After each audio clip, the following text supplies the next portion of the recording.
A very good evening, Zimbabwe, and welcome to Africa and Beyond the Television Network. We continue to take a look on what's happening in the nation without fear, without favor. And we have seen that Team Geza published a draft of the motion of impeachment on President Emerson Mnangagwa.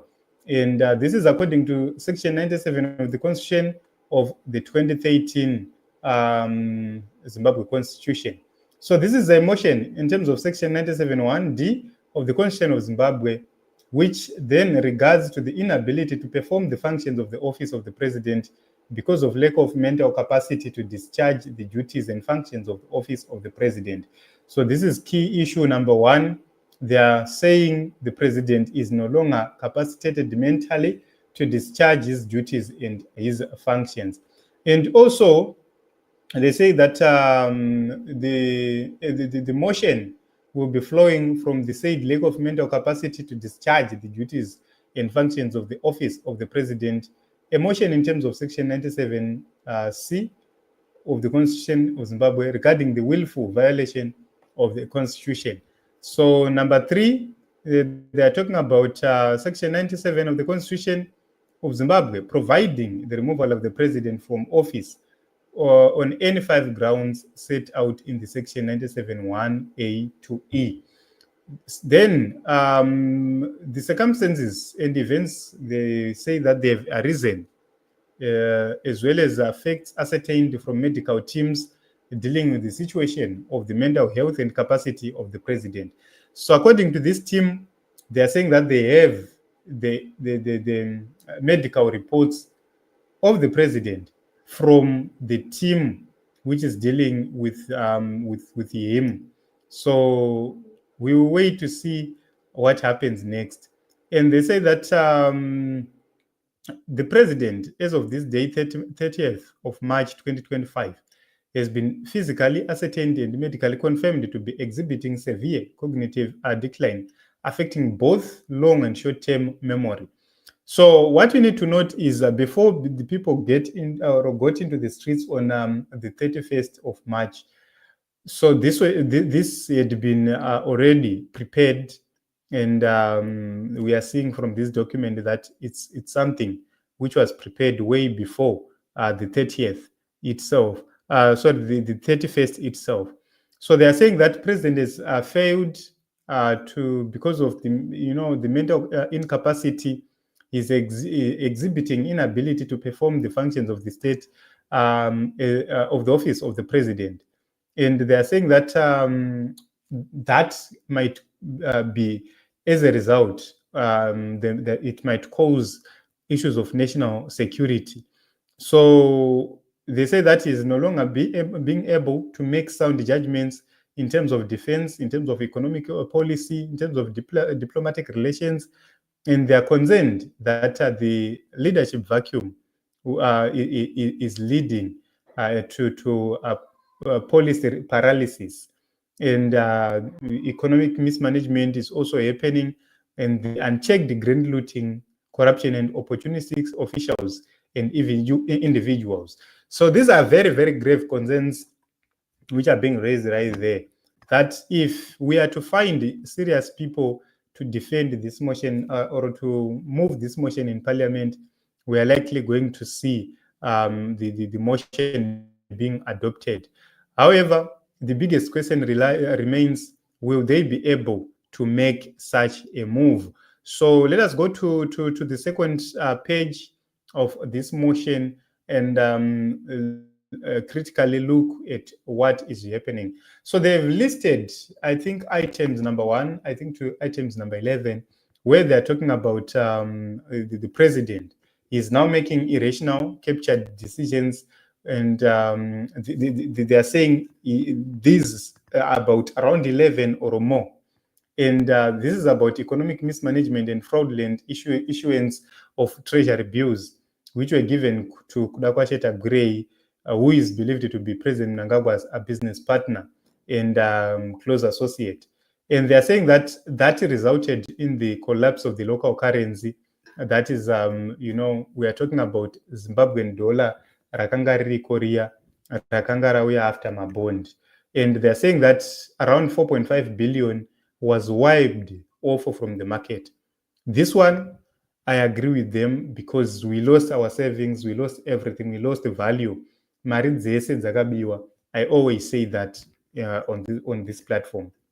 Then they're saying that he schemed with the Attorney General, Honorable Virginia Mabiza, who is also a close ally, to sanction an illegal and fraudulent privatization of POSB Bank, and they wanted to launder a non-existent 6 billion by some dubious investors called Hebrew Group. So that is number two. Item number three, they're talking about the looting of 1.9 billion of state funds through illegal and fraudulent sale of shares in Kubimba Mining House by a private consortium led by the president's close ally and business associate, Kudata Gwirei. So that is item number three. 1 billion, they're saying that it was looted from Kubimba. And they are talking about also abusing the title of the title and of the office of the president in undertaking presidential branded project aimed at grant looting of state resources and creating billions of US dollars in their pockets to finance their criminal activities.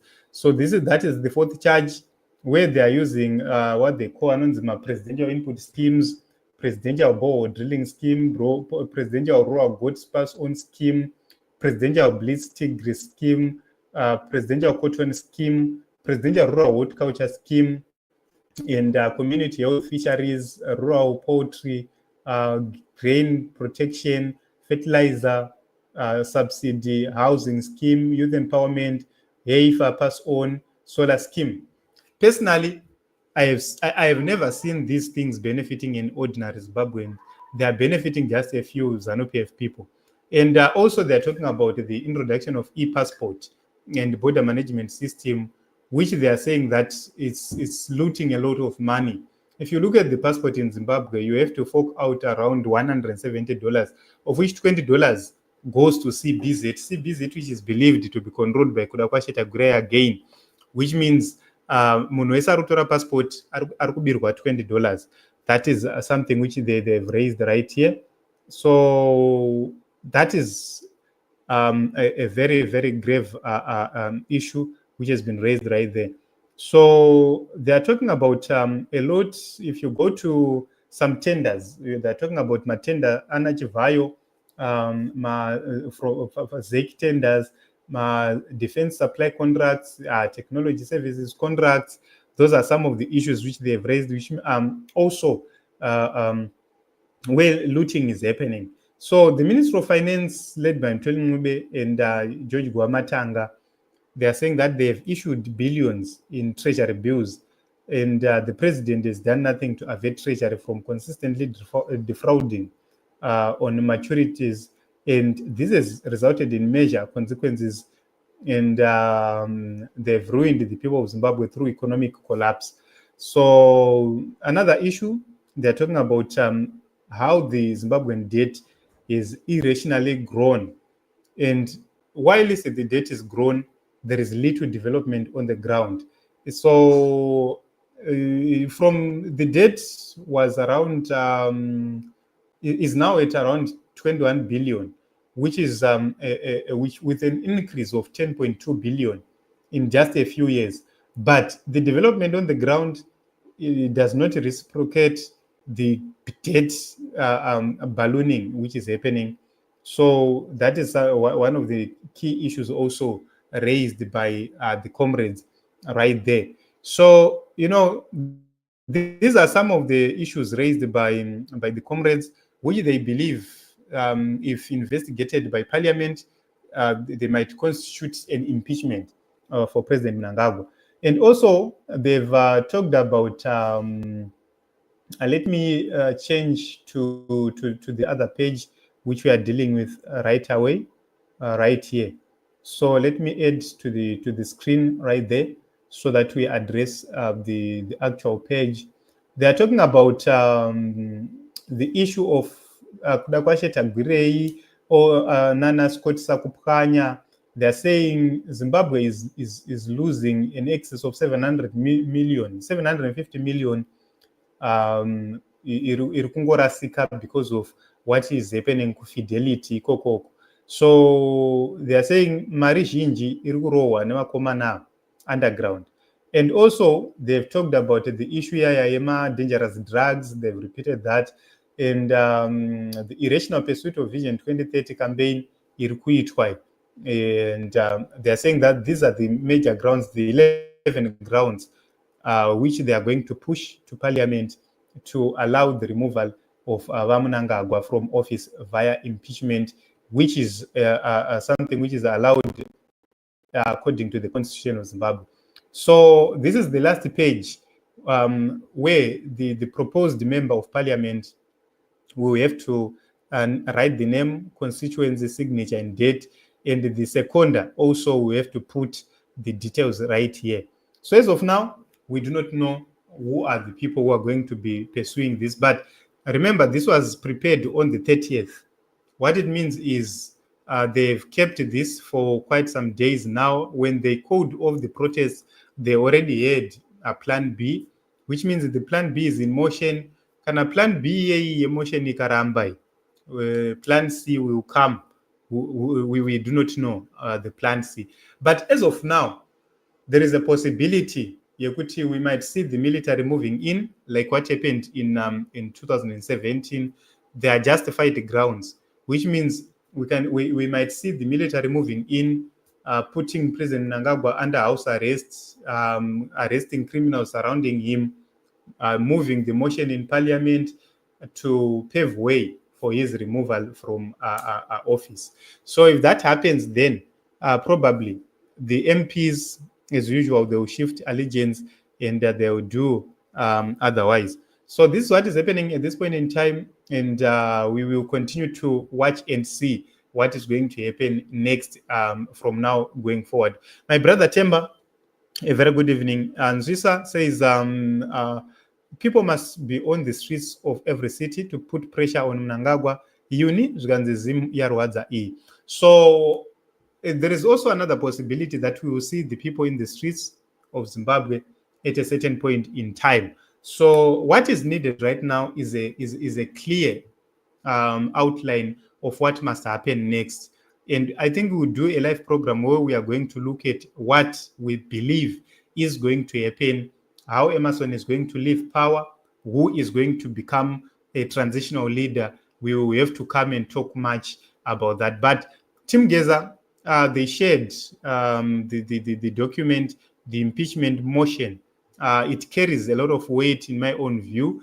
And we will then wait to see what is next. What are they going to do next? Who is going to move this motion? Time will tell. And the next move, no one knows. These people are busy scheming, busy planning. And I believe when the time is right, you will see movements happening. But anything can happen in the nation of Zimbabwe. What we know is that change will come to the nation of Zimbabwe. How and when, we do not know. So let us meet in other episodes and other broadcasts.